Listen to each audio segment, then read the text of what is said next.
First mover advantage doesn't always equal long-term success. It's more important to focus on being the last one standing in a market than just being first to market. However, sometimes it is a really big advantage. One example of it being a huge advantage is in the case of ChatGPT and the partnership between OpenAI and Microsoft. Getting ChatGPT integrated into Bing put the technology in front of hundreds of millions of users virtually overnight.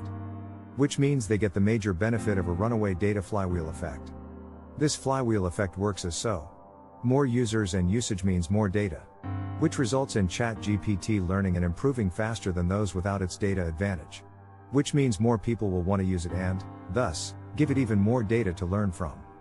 This cycle continues to accelerate exponentially, as user adoption generally grows in an S-curve fashion.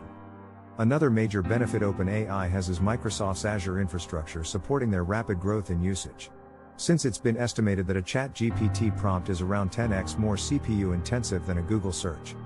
Smaller players who don't have billions of dollars worth of compute resources will be far more limited in terms of their pace of growth.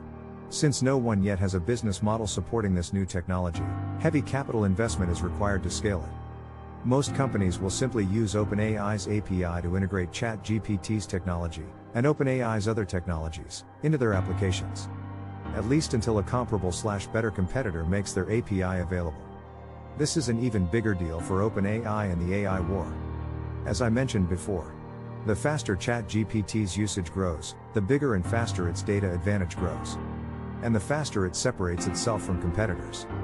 What better way of getting more data than essentially acting as the web's AI electricity? Where you are the AI platform that every application plugs into and, in return, you get all that training data from their users. Which improves your system exponentially faster. An example of how OpenAI's platform approach may become something huge is the fact that Snapchat has integrated OpenAI's API. They just launched a chatbot called My AI that is powered by OpenAI's ChatGPT technology.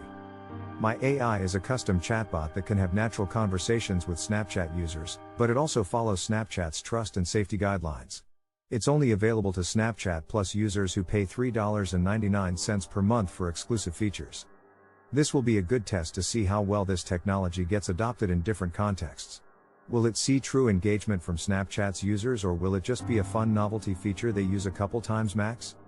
Although OpenAI has a strong lead in becoming the web's AI API, it's still the first inning in the AI wars. Google still has all the mindshare when it comes to search. I mean, do you know anyone who says, Bing it instead of Google it, when they tell you to look something up?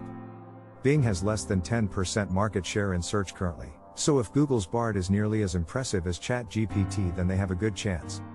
But, as I've mentioned in previous videos, investing is about extrapolating out a company's pace of progress. Keep track of how all of these large language models improve over time and how fast. Once Bard is released publicly, I strongly suggest using it to compare it against Bing's ChatGPT. Run a weekly comparison test to track who is progressing better/faster. Meta also just launched their large language model called Llama, which is short for Large Language Model Meta AI. They said it will be available under non-commercial license to researchers and entities affiliated with government, civil society, and academia for now. Meta claims that Llama can run more efficiently than other large language models and requires fewer hardware resources. Another company to keep an eye on in the space is Quora. They launched their ChatGPT competitor in December. It's called Poe and it taps into Quora's unique knowledge base, which is proving to be very effective in helping its performance/accuracy. I strongly suggest including Llama and Poe in your comparison tests. Not just Bing and Bard.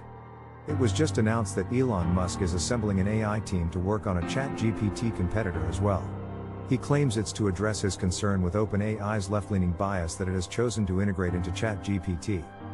But in reality, it makes complete sense for Tesla to vertically integrate further on the AI front and into large language models. Tesla's Optimus humanoid robot will need a brain, and that's not something you want to rely on a third party for. The biggest problem facing these large language models is that they get stuff wrong. So a crucial metric to follow is simply the correctness of them. You can pin them up against each other using the same exact prompts for each. Do this regularly and you'll get an idea of which is progressing better when it comes to accuracy. One caveat here is that progress isn't linear generally, so also be aware of any new versions coming out and how impactful they are expected to be. Put any new versions to the test yourself as well. I'd be surprised if we didn't see more players enter the large language model space soon, as we potentially see the technology become commoditized. I say potentially here because we may end up with a winner-takes-all/most situation like we do with most of tech. Especially if only one solves the inaccuracy problem significantly better than the rest. Since the purpose of these large language models is to get you straight to the answer versus having to sift through several links to find the right answer. The one that can be trusted almost 100% of the time has a high likelihood of becoming the go-to for consumers. I'm expecting Apple to come out with a Siri 2.0 and Amazon to answer with Alexa 2.0. Both of these companies should be taken seriously in the AI race, as they certainly have the existing user base, money and resources to launch and scale their own large language models. Lastly, I need to mention the Achilles heel of large language models so you know the biggest threat to keep an eye on. Other than the low likelihood of the technology being regulated out of existence, of course. Currently, the way search engines work is they use a web crawler to crawl the web and rank links to websites based on certain criteria, their algorithm. If you run a website, you can tell these crawlers to not crawl any page you want on your site. If you do this, links to those pages won't be included in the search engine results page. Here's why this matters when it comes to large language models. Something similar to this will most likely become available to enable publishers and website owners to prevent large language models from accessing their site's information and using it to answer their users' questions. Publishers may push regulators to enforce this capability sooner than later. Since large language models essentially enable the user to bypass having to visit a website to get the information/content. It simply serves the website's content to them contextually in the chat when appropriate, thus killing the website's ad revenue, if they have any. Make sure to keep an eye on this and the regulations surrounding it, since investing is about risk management.